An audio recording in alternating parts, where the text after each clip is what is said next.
আজকে কলকাতাকে বিদায় জানিয়ে ফিরে আসছি ব্যাঙ্গালোর। এসেছিলাম ভোট দিতে, কারণ ভোটটা খুব ইম্পর্ট্যান্ট ছিল এবার। তো ভোট দিয়ে ফিরছি। দিনটা হচ্ছে 3রা মে, অর্থাৎ রেজাল্টের আগের দিন। ঘর বাড়ি ছেড়ে, মা বাবা সবাইকে ছেড়ে, অর্থাৎ আমাদের কারোরই বাবা নেই যদিও, তবু কথায় বললাম, পরিবার পরিজন আত্মীয় স্বজন সবাইকে ছেড়ে যখন আবার প্রবাসের উদ্দেশ্যে রওনা দেয় কোনো প্রবাসী, সেই একমাত্র বুঝতে পারে যে তার বুকের ভেতরটা ঠিক কতখানি মোচড় দেয়। তো যাই হোক, তবুও তো কিছু করার নেই, পেট যে বড় বালাই। আর এই যে আমার বান্ধবী, যার সঙ্গে সারাটা জীবন কাটাই, সে তো কেঁদেই চলেছে, কারণ তার বক্তব্য, তার মা মাসি ভাই ভাইয়ের বউ ভাইপো সবাই এত আন্তরিক, এত ভালোবাসা দিয়ে মুড়ে রেখেছিল আমাদেরকে এই কটা দিন। মানে আমরা না সত্যি সত্যি ভীষণ কষ্ট হচ্ছে ছেড়ে আসতে, ভীষণ দুঃখ পাচ্ছি, কিন্তু কি করব বলুন, ফিরতে তো হবেই। তো আজকে আমরা কল্যাণী এক্সপ্রেস হাইওয়ে ধরে সোজা হাওড়া স্টেশনের দিকে যাচ্ছি একটা গাড়ি করে। আমারও যে মনটা ভার হচ্ছে না তা নয়, আমারও কিন্তু মনটা ভীষণ ভার, কিন্তু কি করব। এই রাস্তাটা দেখছি আর মনে পড়ছে অনেক ছোটোবেলার কথা। তখন সবেমাত্র হচ্ছে কল্যাণী এক্সপ্রেসওয়ে। বাবার সাইকেলে চড়ে এই রাস্তাটা দেখতে আসতুম। বাবা দেখাতেন, সাইকেলে ক্রিং ক্রিং বেল বাজাতেন। আর তখন তো এত গাড়ি ঘোড়া ছিল না, তখন খুব একটা বিশেষ মানুষের আনাগোনাও থাকতো না এই হাই রোডে। তো বাবা অনেকটা পথ আমাকে সাইকেলে চড়িয়ে নিয়ে দেখাতেন যে এখানে এইটা কল্যাণী, এটা হালিশহর, এটা কাঁচরাপাড়া, এটা নৈহাটি। বাবার সঙ্গে নৈহাটি পর্যন্ত চলে যেতাম সাইকেল চেপে, জানেন। সেসব স্মৃতিগুলো ভীষণ মনে পড়ছে রাস্তাটা দেখে। যাই হোক, কখন যে কথা বলতে বলতে বালির ব্রিজ পৌঁছে গেলাম সেটা টেরই পাইনি।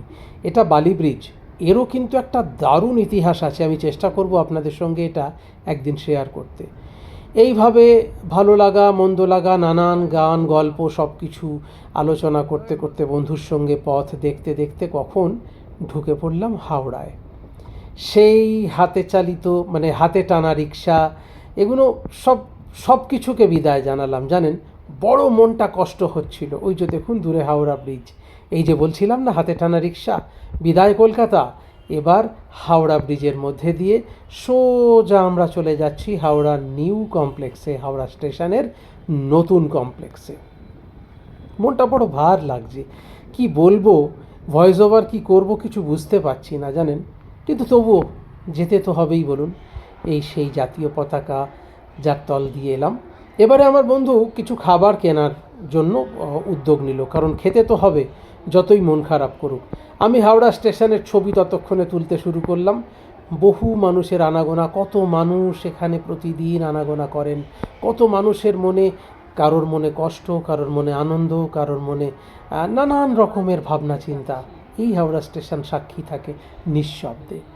আমরা এবারে খাবার টাবার কিনে নিয়ে আমার বন্ধু বললো যে চল তো আমরা এবার একটুখানি বিশ্রাম নেব। কোথায়? না এসি বিশ্রামাগারে, অর্থাৎ বাতানুকূল বিশ্রামাগারে। বললাম চল তাহলে। সোজা চললাম লিফটের দিকে। লিফটে করে ফার্স্ট ফ্লোরে উঠলেই না ওই বিশ্রামাগার। তো আমরা যথারীতি লিফটের বাটন প্রেস করে দাঁড়িয়ে রয়েছি। এবার ওপরে উঠেই এই দৃশ্যপটটাকে একটু নিয়ে নিলাম, কারণ এটা দেখতে ভারী চমৎকার লাগছিল। হাজার হলেও প্রাণের শহর কলকাতা না। যাই হোক, গঙ্গার এপার হলেও তবু তো সেই প্রাণের শহরের সঙ্গে আমরা জুড়ে রয়েছি। ওপর থেকে তোলার চেষ্টা করলাম হাওড়া স্টেশনের সেই সুন্দর মাধুর্যতা, স্নিগ্ধতা বলবো না, কারণ অসম্ভব কোলাহল, মানুষের চিৎকার চেঁচামেচি, মানুষের গন্তব্যে যাওয়া আসা, এর এক অদ্ভুত উপলব্ধি। এবার এই ছেলেটির কাছ থেকে টিকিট কাটলাম ওই বাতানুকূল বিশ্রামাগারে একটু বিশ্রাম করব বলে। মাথা পিছু 20 টাকা প্রতি ঘন্টা। ও একটা স্লিপ দিয়ে দিল। এবারে আমরা সেখানে ঢুকবো। ঢুকে জানেন ওখানে ভারী অদ্ভুত লাগলো। কত মানুষ ক্লান্ত শ্রান্ত শরীরটাকে নিয়ে, কেউ শুয়ে আছে, কেউ আধশোয়া হয়ে আছে, কেউ বসে আছে, কেউ ফোনে কথা বলছে, কেউ বা ভিডিও কল করছে। আমরা দুজনও তার ব্যতিক্রম নই। আমরা দুজনেও কখনো একটুখানি গল্প করছি, কখনো আলোচনা করছি, দুঃখ পাচ্ছি, বলছি যে ইস ঘর ছেড়ে চলে আসলাম। ও বলছে আমার মা মাসির জন্য খুব মন খারাপ করছে, এই সব নানান কথা। এই যে গাড়ির যারা একটু ব্যাটারি চালিত গাড়ির দরকার যাদের, তাদের জন্য নম্বরটা দিয়ে দিলাম। এই জায়গাটা কিন্তু সবটাই সিসিটিভিতে মোড়া, কেউ যেন কোনো ভুল কাজ করবেন না এখানে। আচ্ছা, এটা কিন্তু এখানে থাকার ব্যবস্থা আছে। তবে যদিও সরাসরি বুক হয় না, এটা অনলাইনে বুক করে আসতে হয় আইআরসিটিসির বাতানুকূল বিশ্রামাগার এবং থাকার জায়গা। যাই হোক, 1 ঘন্টা হয়ে গেছে, এবার আমরা স্টেশনের দিকে গেলাম। বলতে বলতে সুমন্ত সিং এসে হাজির। সুমন্ত আরেকজন ইউটিউবার, সুমন্তর সঙ্গে আমাদের ইউটিউবের মাধ্যম দিয়েই আলাপ হয়েছে। সুমন্ত এসে উপস্থিত হলো, দিদিভাইকে সারপ্রাইজ দিল। অবশ্য সুমন্তর সঙ্গে এর আগেও আরেকদিন দেখা হয়েছিল এই সফরেই। সেখানে কবিতা দিদিভাইও ছিলেন। কবিতা দিদিভাইয়ের মেয়ে, ছোট মেয়ে মুন্টু, সেও মন জয় করে গেছে আমাদের। যাই হোক, এই সুমন্তও ভীষণ মন জয় করেছে। সুমন্ত কিন্তু অনেক গিফট এনেছে জানেন আমাদের জন্য। সুমন্ত আমার জন্য একটা দারুণ হনুমানজির মূর্তি এনেছে। আর আমরা যেহেতু বাপুজি কেক খেতে ভালোবাসি, সুমন্ত 1 গাদা বাপুজি কেক নিয়ে এসছে আমাদের জন্য। অবশ্য সুমন্ত যদি সেদিন দেখা করতে না আসতো হাওড়া স্টেশনে, আমরা সত্যি সত্যি একটু বিপদেই পড়তাম। কারণ চিরাচরিত সেই প্ল্যাটফর্মটার বাইরে সেদিনকে দিয়েছিল দুরন্ত। এই যে বলছিলাম আমার জন্য গিফট এনেছে, সেই গিফটটা দেখালাম। আর দেখুন, মানে প্লাস্টিকের প্যাকেট ভরে শুধু বাপুজি কেক আর বাপুজি কেক।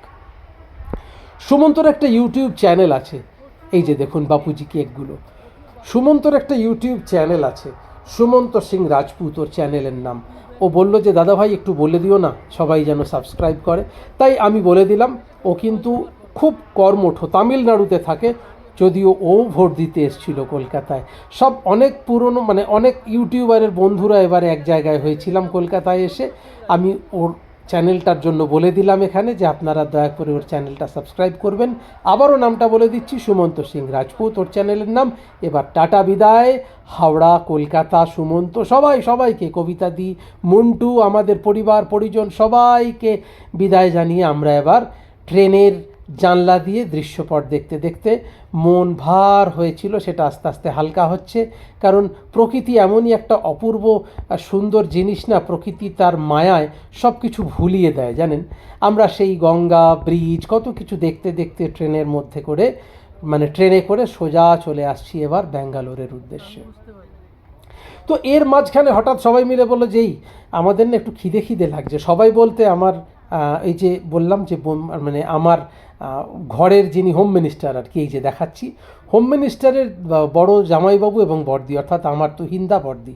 তুহিনদা আর বর্দি বললো যে মুড়ি চানাচুর খাবে নাকি, আমি দারুণ করে পেঁয়াজ শসা দিয়ে তেল দিয়ে মাখবো। আর এই খাবারের খবর শুনে কি কেউ লোভ সামলাতে পারে? এক কথায় রাজি হয়ে গেলাম। দিদি তুহিনদা তাদের ব্যাগ থেকে সব চামচ টামচ দেখুন কী সব বার করছে। তুহিনদা কি মিহি করে পেঁয়াজ শসা সব কাটলো, দিদি হাত দেখিয়ে বলছে দাঁড়াও দাঁড়াও বানাচ্ছি। তো দিদিরা যতক্ষণে মুড়ি চানাচুর মাখছে ততক্ষণ আমি আবার ক্যামেরা ঘুরিয়ে বাইরের দৃশ্যপট নিতে চেষ্টা করলাম। এর মাঝখানে এই ছেলেটির সঙ্গে আলাপ হয়েছে, এ আমাদের এই সাইড লোয়ারে ছিল, এর নাম রাহুল। ওরও একটা ইউটিউব চ্যানেল আছে, খুব ভালো ছেলে, আমাদেরকে খুব হেল্প করেছে ট্রেনের মধ্যে। ওদের ব্যাঙ্গালোরে রসগোল্লার দোকান আছে জানেন। ছেলেটি না খুব সহজ সরল, ও র্যাপিডোয়ে কাজ করে, কিভাবে ওর সারাদিন মানে প্রবাসে থাকে, রোজগার করে, সেভাবে সব দেখালো। আর এদিকে আমার বন্ধু আমাকে খালি বলছে যে আমার কষ্ট হচ্ছে, একটু হাসা। যাই হোক, ওকে তো হাসাচ্ছি। তার মাঝখানে আবার প্রকৃতির সৌন্দর্যতা মাঝখানে একটু তুলে ধরতে চেষ্টা করলাম। এই যে পাহাড়ের মতো টিলার মতো দেখছেন, মানে আমরা উড়িষ্যা ক্রস করে গেছি এবার। এখন আমরা অন্ধ্রপ্রদেশের মধ্যে দিয়ে যাচ্ছি। এবার এই দৃশ্যপট, এত সুন্দর দৃশ্যপট দেখে সেই পুরনো ফেলে আসা কলকাতার স্মৃতিগুলো আস্তে আস্তে ফিকে হতে শুরু করলো। ব্যাস নেমে গেলাম এসএমভিটি স্টেশন, অর্থাৎ বেঙ্গালুরুতে। এবার এখানে এসে আমাদের বাড়ি ফেরার পালা। আমাদের ব্যাটারি গাড়ির জন্য অপেক্ষা করছি, কিন্তু দুর্ভাগ্যবশত ব্যাটারি গাড়ি পেলাম না। ব্যাটারি গাড়ি এলো না, বললো যে না আমি এখন যাব না, কারণ এখানে ব্যাটারি গাড়ির পরিষেবাটা একটু কম আছে। ও না, ভুল বললাম, ব্যাটারি গাড়ি বলল কি আপনাদের নিতে পারি, লাগেজ নেব না। কি অদ্ভুত কথা, চিন্তা করুন, লাগেজ ছাড়া কেউ আসে নাকি জানি না, ওর মনে হয়েছে তাই কথাটা বলল। এই যে আমি দেখাচ্ছি এসএমভিটি স্টেশনে, আমরা এই পেছনের দিক দিয়ে বেরিয়ে যাচ্ছি, গাড়িতে উঠব। আমাদের গাড়ি বলাই ছিল আগে থেকে, তো সেই গাড়ি এসে যাবে একটু পরেই। এর মাঝখানে আমার বন্ধু তো বেশ চোখ টোক বন্ধ করে ফেলছে, মানে দুঃখ যন্ত্রণা নানান কিছু। আর আমি হাত তুলে বেঙ্গালুরুকে বলছি এসে পড়েছি, এই যে আবার আমাদের কর্ম শুরু হবে, কাজ শুরু হবে। কাজ তো করতেই হবে, কাজ না করলে কিভাবে চলবে জীবন। যাই হোক, আমি কোমরে হাত দিয়ে দাঁড়িয়ে আছি গাড়ির অপেক্ষায়। এর মাঝখানে এই দৃশ্যটা চোখে পড়ল। কতগুলো পায়রা একটা লাইট পোস্টের মধ্যে বসে আছে। কি অদ্ভুত না? দেখুন কি অপূর্ব লাগছে দেখতে এসএমভিটি স্টেশনটা। যাই হোক, এর মধ্যে দিয়েই আমরা এবার ফিরব।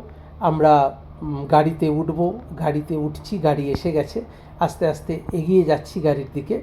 এই যে সামনে এবারে রাস্তার কাছে বেরিয়ে গাড়িতে উঠে পড়লাম।